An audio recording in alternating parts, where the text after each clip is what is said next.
오늘 부활주일 주님 앞에 드리게 돼서 감사하게 되고, 우리 성도님 또 부활주일을 통해서 다시 좋은 인생의 기회가 되기를 축원드립니다. 기독교를 지탱하는 두 기둥은 십자가와 부활입니다. 그래서 십자가와 부활을 이해하지 못하면 신앙은 허물어지게 되어 있습니다.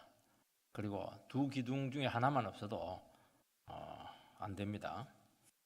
근데 이제 또 제일 어려운 것이 이제 십자가와 부활입니다.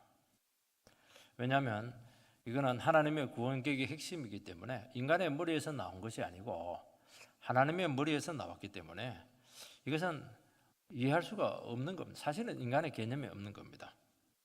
그리고 순서가 참 중요합니다. 먼저 십자가 고난이고 그 다음에 부활의 영광입니다. 그래서 기독교는 아주 독특한 아주 중요한 원리가 하나 있는데, 고난을 통과한 영광입니다. 이게 제일 특징이에요. 세상은 그렇지가 않아요. 고난은 없으면 없을수록 좋고 영광만 달라는 겁니다.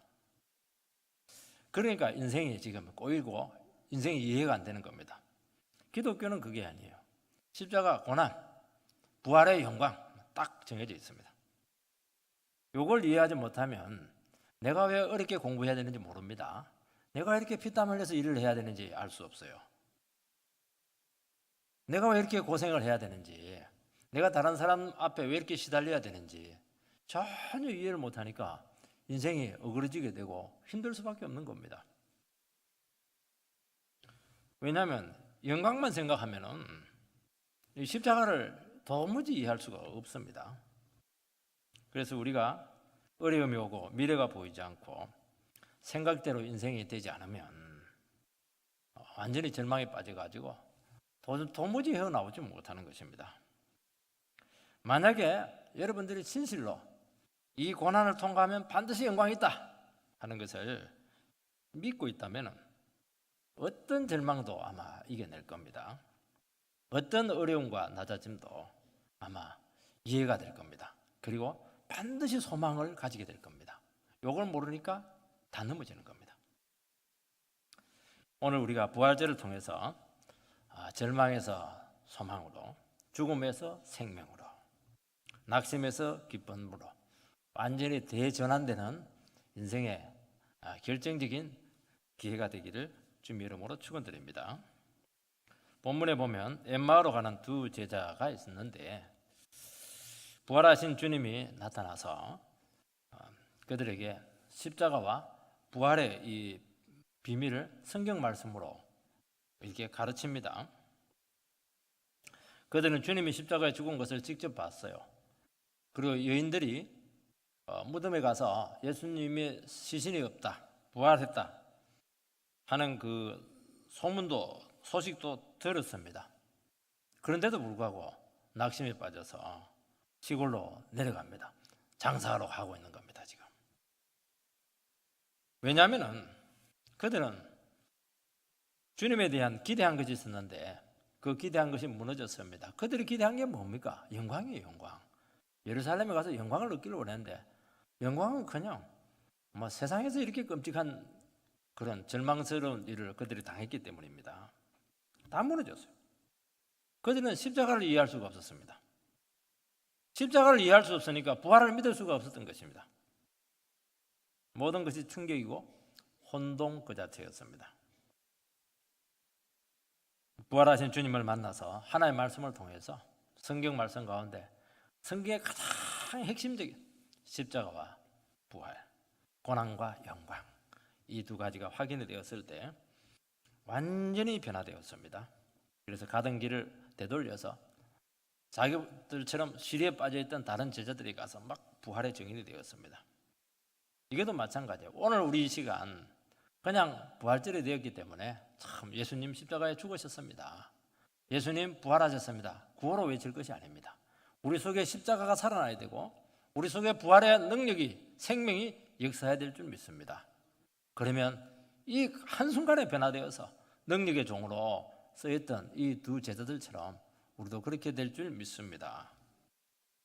첫 번째는 실망과 혼돈에 빠진 두 제자들입니다. 13절 말씀을 읽어보면 그날에 그들 중 둘이 예루살렘에서 25리 되는 엠마오로 하는 마을로 가면서 그 모든 된 일을 서로 이야기하더라.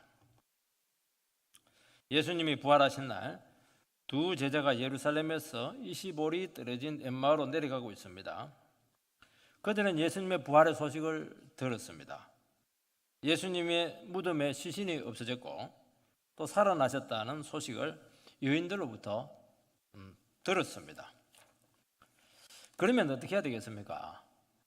자기들도 그 무덤에 가서 정말 그런지 확인해야 되는데 전혀 그럴 마음이 없고 낙심과 시리에 빠져서 고향으로 지금 내려가고 있습니다. 왜 그렇게 합니까? 너무 실망이 되었던 것입니다.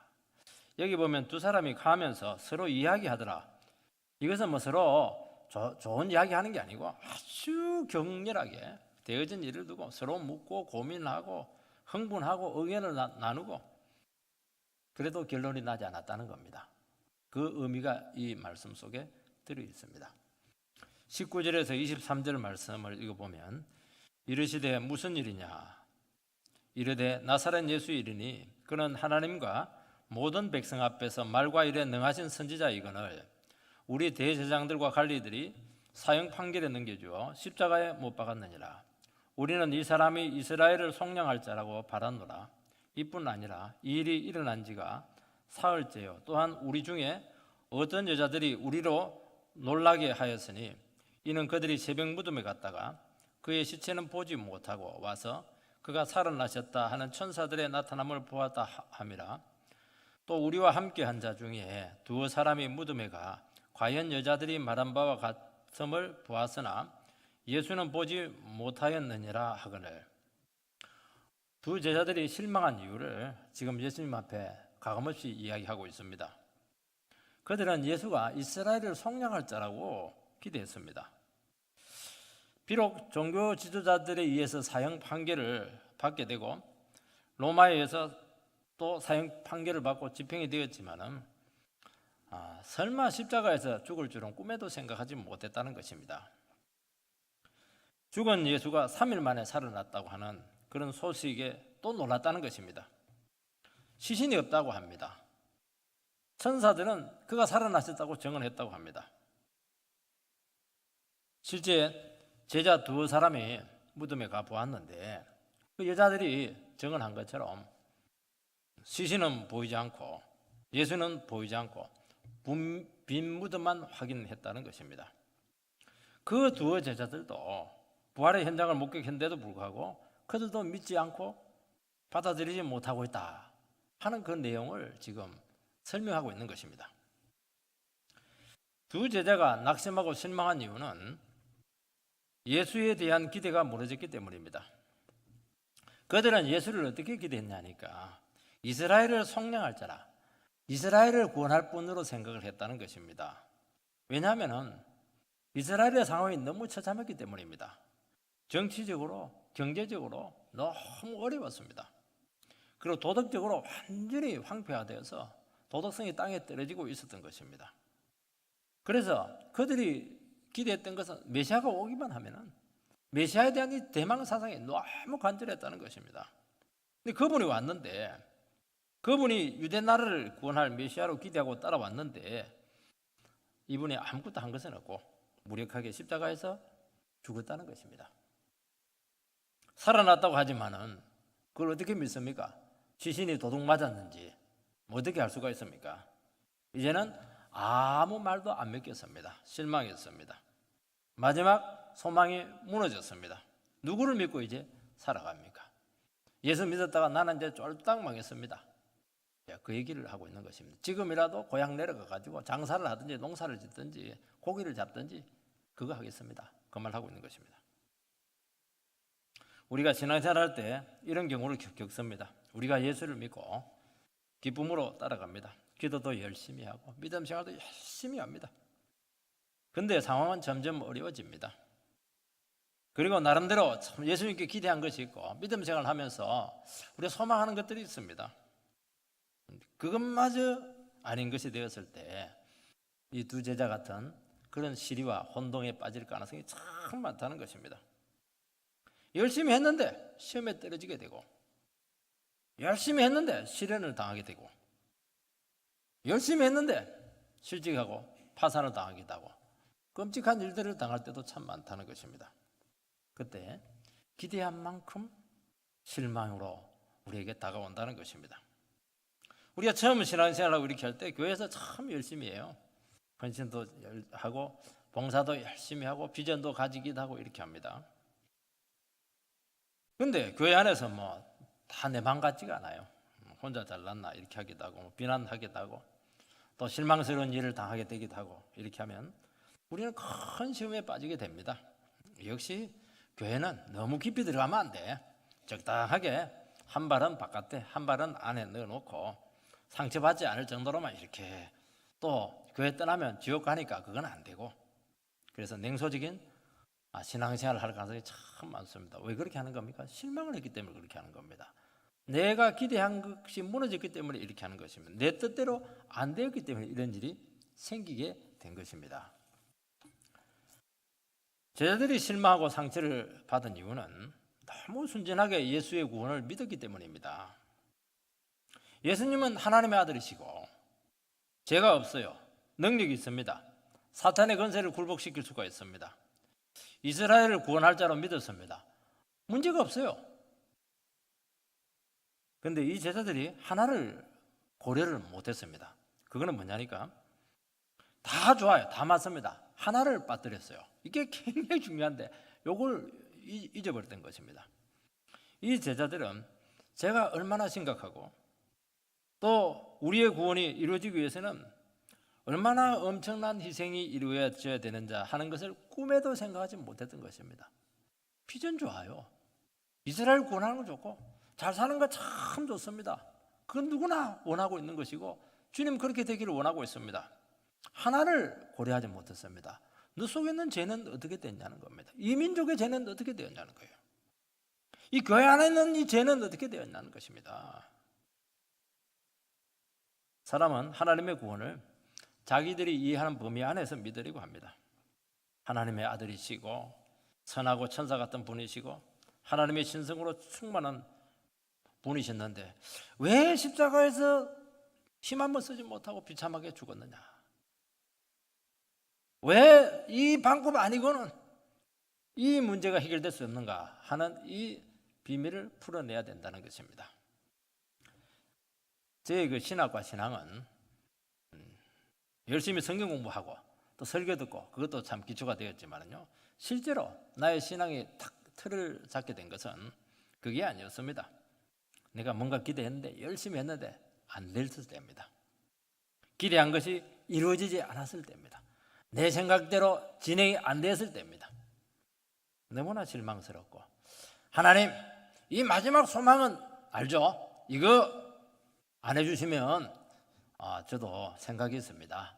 주님, 그때는 주님께서 저를 어떻게 해도 어떻게 할 수가 없습니다. 그런 것들이 우리는 신앙생활 하면서 마음속에 다 있습니다. 거의 뭐 협박성이죠. 그렇게 하는 겁니다. 주님은 어떻게 합니까? 반드시 그 부분에 대해서 한번 실망케 하실 것입니다.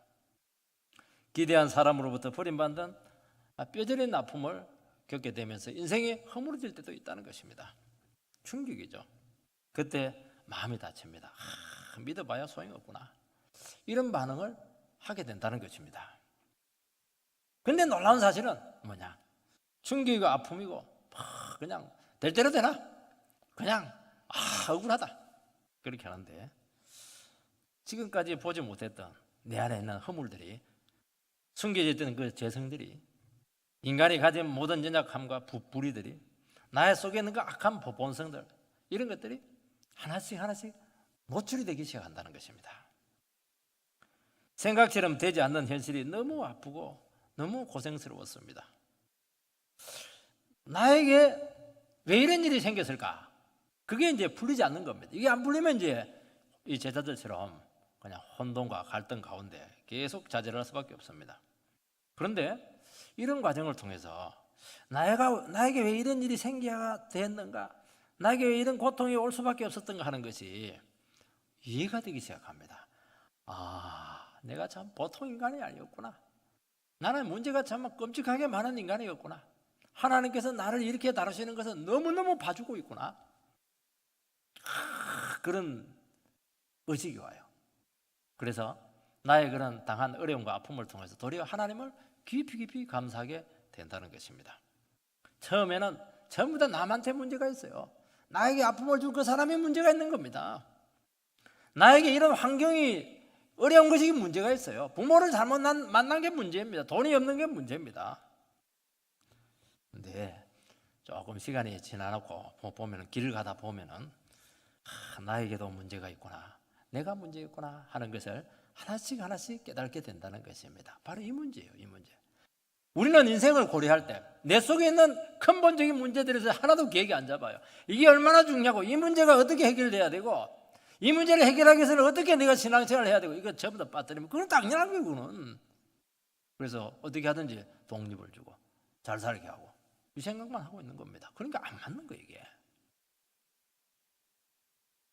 제자들은 예수님께 정치적인 해방을 달라는 것입니다.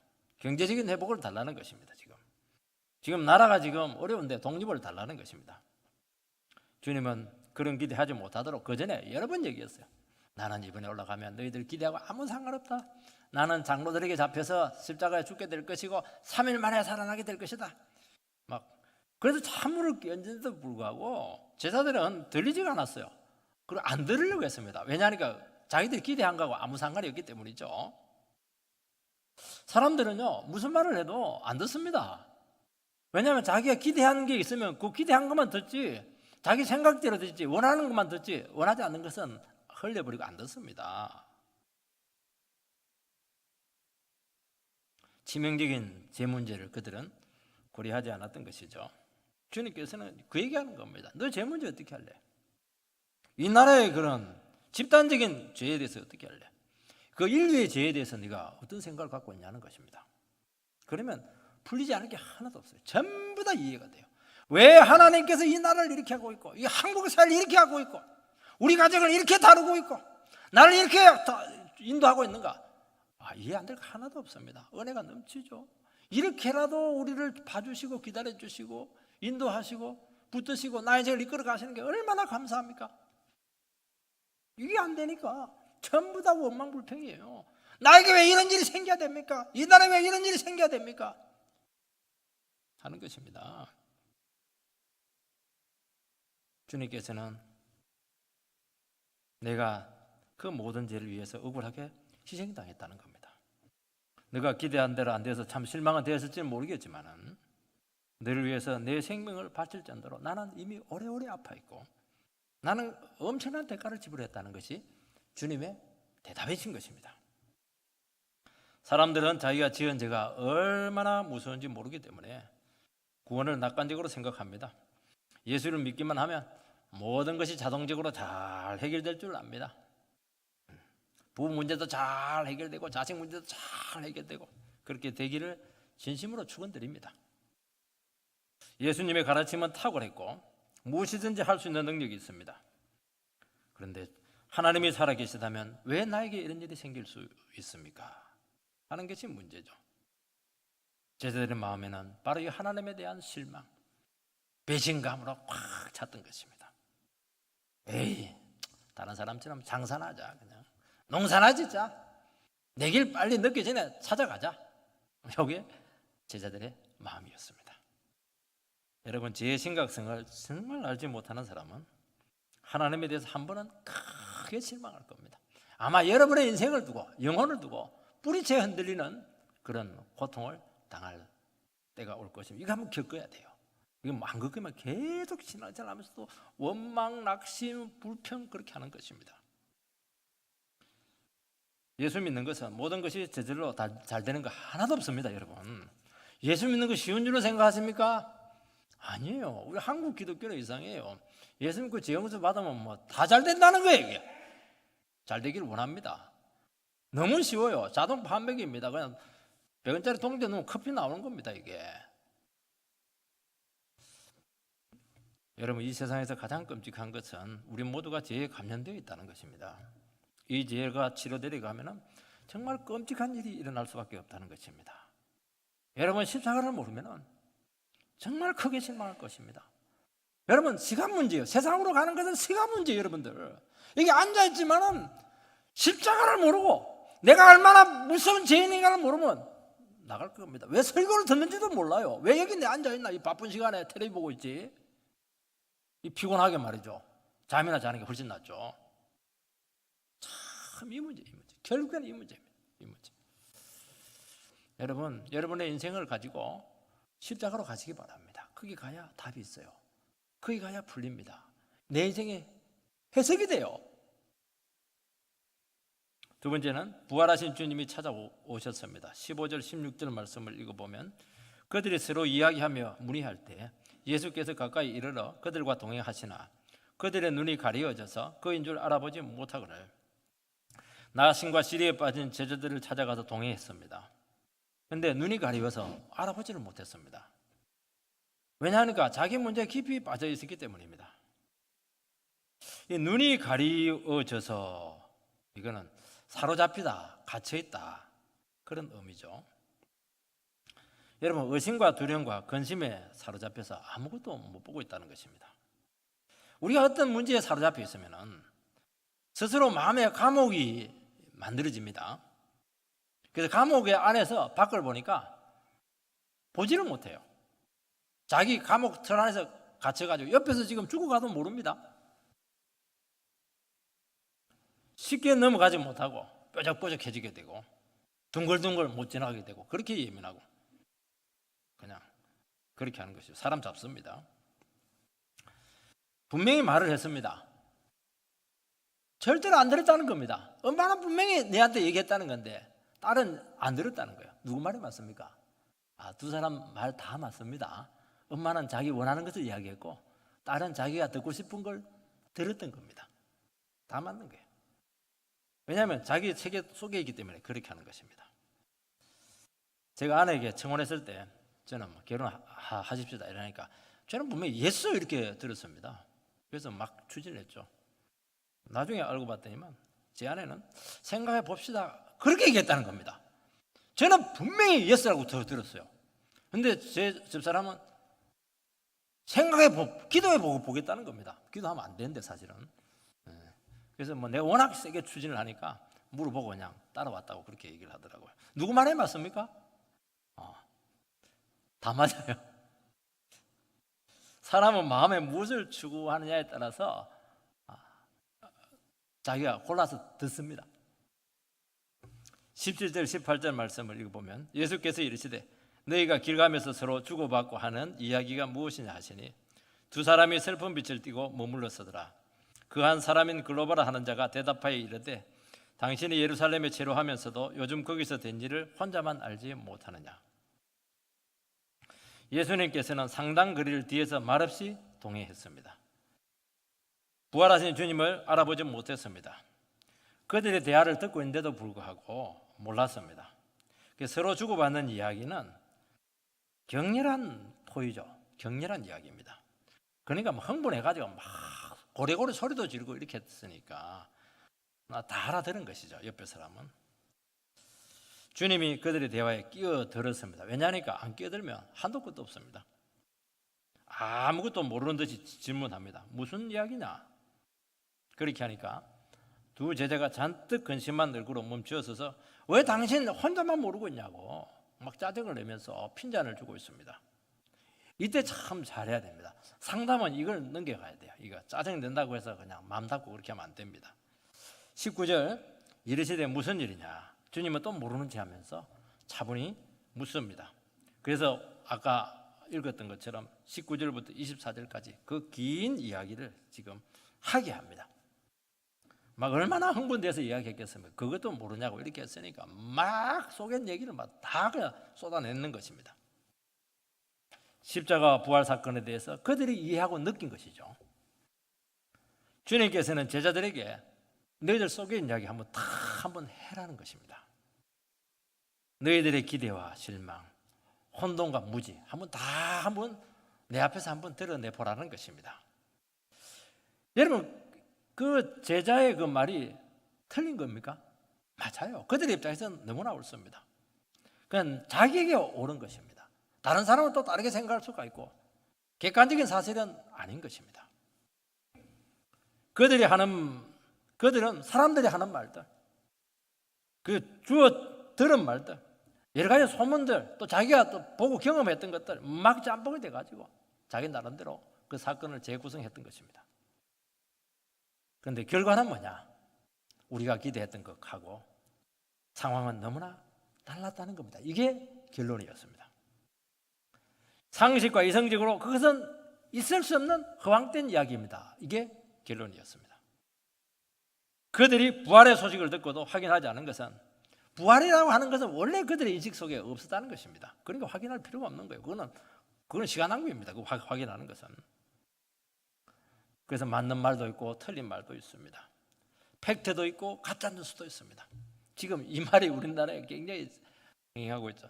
팩트가 뭐냐, 가짜 뉴스가 뭐냐, 지금 이게 굉장히 우리나라를 지금 혼란스럽게 하고 있습니다. 혼자 상상해가지고 너무 나간 것도 있습니다. 한숨과 눈물과 분노가 그게 배어져 있습니다. 정리가 안 되어 있고 모든 것이 뒤죽박죽입니다. 주님은 우리 속에 있는 말을 가감없이 고백하기를 바랍니다. 주님은 우리의 혼돈과 낙심과 갈등 중에 다가와서 질문합니다. 우리의 아픈 마음을 고백하고 갈등하는 문제를 그냥 있는 그대로 쏟아내기를 원하시는 것입니다. 눈물과 한숨으로 말하다 보면은 그 문제가 해결되어 있습니다. 마음이 시원해요. 말하는 과정을 통해서 많은 부분들이 정리가 될 것입니다. 내가 말하면서도 이 말은 말이 안 된다 하는 것을 느끼게 됩니다. 왜냐하면 우리의 고백이 넋두리가 아닙니다. 우리의 고백을 주님께서 다 듣고 계시기 때문에 주님께서 그 모든 고백을 받으시고 치료할 것은 치료하시고 회복할 것은 회복시키시고 뚫을 것은 뚫어주신다는 것입니다. 이상하게 마음이 시원해지는 겁니다. 왜냐하면 그게 기도이기 때문입니다. 여러분, 진실한 고백은 주님께 드리는 기도입니다. 고백을 통해서 제자들의 영적인 상태가 다 드러나게 되었습니다. 여러분, 드러나는 게 참 중요한 것은 드러나면 치료가 될 수 있고 도움을 받을 수가 있는 것입니다. 맥을 짚어주면 금방 깨닫게 되고 확신과 가운데 서게 된다는 것입니다. 오늘 우리 시간, 우리 속에 있는 혼란들과 갈등들, 아픔들을 주님 앞에서 다 쏟아내시기 바랍니다. 그것 자체가 치료입니다. 교회는 바로 쏟아내는 거예요. 교회 와가지고 숨겨놓은 사람들이 있어요. 혼자 끙끙 내 문제는 내밖에 몰라. 그러니까 병들어서 넘어지는 겁니다. 실족하는 것입니다. 와가지고 눈물, 콧물, 휴지 눈물 닦으면서 싹 이야기를 하시기 바랍니다. 왜냐하면 그곳에 우리만 있는 게 아니고 주님이 함께 계시기 때문입니다. 주님이 들으시고 회복시키시고 구원하시고 힘주시고 뚫어주실 것입니다. 이게 교회의 신비고 이게 교회의 능력인 것입니다. 왜 주님께서 중간에 개입합니까? 더 토의하지 못하게 합니까? 둘이서 아무리 이야기해도 결론이 안 나와요. 시간 낭비입니다. 세 번째는 성경으로 풀어주었습니다. 25절에서 27절 말씀을 읽어보면 이르시되 미련하고 선지자들이 말한 모든 것을 마음에 더디 믿는 자들이여 그리스도가 이런 고난을 받고 자기의 영광에 들어가야 할 것이 아니냐 하시고 이에 모세와 모든 선지자의 글로 시작해서 모든 성경에 쓴 바 자기에 관한 것을 자세히 설명하시니라. 예수님은 제자들에게 미련하고 선지자가 말한 것을 더디 믿는다고 책망했습니다. 맞기를 원하던다는 것이죠. 왜냐하면 자기 생각을 버리지 않았기 때문입니다. 자기 생각이 강한 사람은 무슨 말을 해도 결론은 똑같아요. 자기 얘기하는 겁니다. 마지막 자기 얘기입니다. 자기가 믿고 싶은 대로 믿는 것이죠. 그걸 주님께서는 지금 책망하고 있습니다. 왜 더디 믿냐? 왜냐하면 자기 생각이 너무 강하기 때문인 것입니다. 여러분, 신앙생활은 자기 생각을 내려놓는 것이 신앙입니다. 왜냐하니까 자기 생각은 자기 생각이에요. 주님 생각이 아닌 것입니다. 그것은 특히 사람들은 핵심을 이해하지 못했기 때문에 자꾸 자기 생각에 빠지는 겁니다. 답을 딱 알면 여러분 인생에서도 보면요, 헤매는 사람들은 답을 몰라요. 방황하는 사람들은 답을 모르는 거예요. 근데 자기 생각은 너무 강한 거예요. 답을 안 한 사람들은요 그렇게 안 해요. 생각이 단순해요. 왜냐하니까 답을 아니까 그 답을 가지고 가면 되는 거예요. 왜냐하니까 해결점이 있으니까. 해결점을 모르니까 생각이 복잡한 겁니다. 집착이 너무 강한 것이죠. 예수님께서 말한 인생의 핵심은 뭡니까? 딱 두 개죠. 하나님의 아들이 십자가의 고난을 받았다는 겁니다. 그 3일 만에 부활했다는 겁니다. 이게 답이에요. 이게 인생의 답인 것입니다. 고난받고 영광에 들어간다는 것이 이게 성경의 핵심이라는 겁니다. 이 핵심을 알아요. 핵심을. 여러분들 공부 아무리 잘해도 핵심을 모르는 사람들은 시험 볼 때마다 틀립니다. 핵심을 알면 아무리 응용해도 다 알아요. 다 그 핵심에서 나왔기 때문인 것입니다. 메시아는 십자가 고난을 통과한 후에 부활의 영광으로 들어간다는 것입니다. 제자들은 예수님을 정치적인 메시아, 영광의 메시아로 기대했습니다. 그러니까 그들 속에는 고난의 메시아는 없었습니다. 십자가에 죽으면 안 되는 것이고 그거는 실패고 받아들일 수가 없었던 것이죠. 그들은 영광을 원했고 강력한 힘에 의한 승리만을 고대했던 것입니다. 성경은 절대로 그렇게 말하지 않습니다. 주님이 성경을 풀어서 해석해 주었습니다. 메시아의 고난과 부활의 영광을 동시에 말씀을 했습니다. 주님은 부활하신 자기 자신을 제자들에게 짠 보여주면서 봐라 내가 부활했다 진짜 그렇게 하면 될 텐데 그렇게 안 해요. 이상한 사람처럼 그냥 행인인 것처럼 썩 와가지고 이야기하는 겁니다. 그 기적 보여줘도 안 돼요. 이걸 깨달아야 되는 거예요. 이해가 돼야 되는 겁니다. 우리 심령 속에 이게 체화가 돼야 되는 것입니다. 그래서 성경 말씀을 가지고 하나씩 풀어서 해석을 해주었던 것입니다. 주님은 부활하신 자기 자신을 그렇게 했던 것이죠. 그래서 여러분들이요 기적보다 체험보다 훨씬 더 중요한 게 말씀이에요. 말씀에 근거하지 않으면 절대로 경고성을 잃어버리게 된다는 것입니다. 기독교는 딱 하나입니다. 고난을 통과한 영광입니다. 다른 거는 전부 다 가짜입니다. 이단들 여러분들요 왜 혹하냐면 이단들은 고난이 없어요. 무조건 잘 된다는 거예요. 그냥 과정이 어려운 거 없습니다. 전부 다 쉬워요. 기독교는 쉬운 거 하나도 없습니다. 여러분들 전부 다 오래 기다려야 되고 그냥 몸부림해야 되고 정도가 없습니다. 이단들은 전도만 하면 돼요. 그런 식으로 나가는 거예요. 그렇게 쉬우면 왜 예수님께서 십자가에 못 박혀 죽습니까? 여러분 세상은요 공짜를 너무 좋아합니다. 공짜 없습니다. 그것만 알아도요 여러분 인생 도둑 맞지 않습니다. 공부 안 하고 막 합격하려고 하니까 일 안 하고 막 돈 받으려니까 많이 받으려니까 노력 안 하고 막 그저 얻으려고 하니까 그거 다 서로를 속이는 겁니다. 비싼 대가를 지불할 겁니다. 같이 망할 겁니다 아마. 이 덫에 걸리면 안 돼요. 이 덫에 걸리는 나라 치고 안 망한 나라 없어요. 십자가는 안 지고 예수의 능력 의지에서 열매만 따버리고 하는 그런 사기꾼 같은 그런 영광, 거짓된 영광에 지금 취해 있는 거예요 지금. 성경은 그렇게 말하지 않아요. 고생해라는 거예요. 젊을 때 고생은 사서 하라는 것입니다. 대가를 지불하라는 거예요. 여러분 이스라엘이 왜 실패했습니까? 국력이 없어서 실패했습니까? 아닙니다. 고난받는 메시아를 부정했기 때문입니다. 성경에 보면 고난받는 메시아가 나와요. 이해가 안 되니까 전부 다 건너뛰었어요. 다행해서 이렇게 성경에서 없애지는 않았어요. 유대인들은 성경 말씀 없애지는 않거든요. 메시아가 고난받고 연약하게 죽은 것은 인간의 사상에 없는 개념이죠. 예수님께서 왜 더디 믿느냐? 왜 더디 믿습니까? 바로 여기에 걸렸기 때문에 진도 안 나가는 거예요. 왜 나는 어려워야 됩니까? 나는 왜 고생해야 되고 나는 왜 일을 해야 됩니까? 메시아는 강하고 능력 있고 초인적인 존재입니다. 어떻게 메시아가 섬기고 고난받고 십자가에 무력하게 죽고 그렇게 할 수가 있습니까? 실망. 그러니까 진도가 안 나가는 거예요. 여러분 십자가 고난이 우리 인생의 문제를 풀었고 죄를 해결했고 인류를 극복했습니다. 십자가는 실패가 아닙니다. 그 증거가 뭡니까? 부활이에요. 부활이 없으면 그 말 해도 돼요. 부활이 있으면 그 말 하면 안 돼요. 사람들은 예수님께서 너 실패자다. 십자가에 못 박아 죽였습니다. 예수님께서는 하나님은 십자가에 죽은 그 사형수, 죄수를 살리셨습니다. 하나님의 판정은 뒤집어 버렸어요. 너희들이 틀렸다는 거예요. 예수가 옳다는 거예요. 예수처럼 살아가는 겁니다.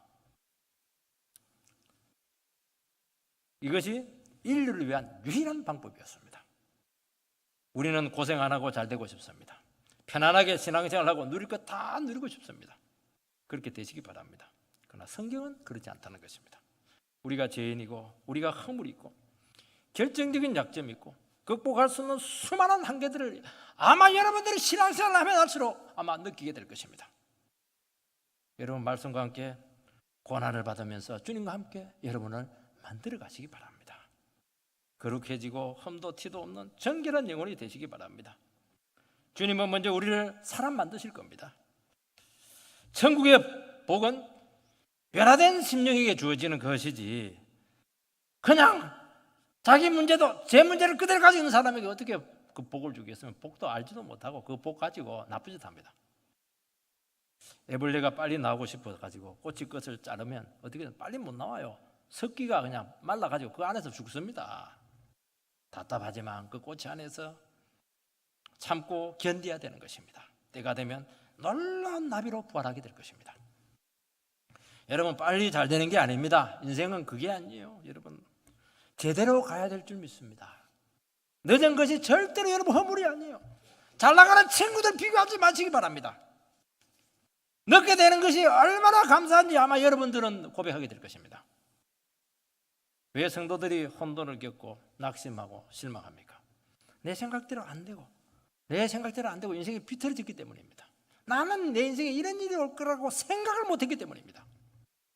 내가 죄인이고 고난받아야 되고 연단을 크게 한다는 것을 알게 된다면 낙심할 필요가 없는 겁니다. 절망하는 이유는 상황이나 여건 때문이 아니라는 것이죠. 내가 하나님의 말씀을 모르고 있고 핵심을 모르고 있고 주님을 만나지 못한 것입니다. 여러분 나를 향한 하나님의 음성을 듣게 되면 지금의 고난도 영광 완전히 지금 지름길 가운데 있다는 것을 알게 될 것입니다. 지금도 주님은 내 곁에 살아계십니다. 절망할 필요 없어요. 절망은 허상입니다. 소망이 실제예요. 여러분들 느낌으로 여러분들 인생을 판단하지 마시기 바랍니다. 눈이 어두워 은총 속에 있는 자기 자신을 보지 못하기 때문인 줄 믿습니다. 오늘 우리 시간 인생을 푸는 핵심은 뭐냐? 부활절을 통해서 십자가와 부활을 통해서 여러분의 모든 인생의 문제를 풀어내시기를 주의 이름으로 축원드립니다.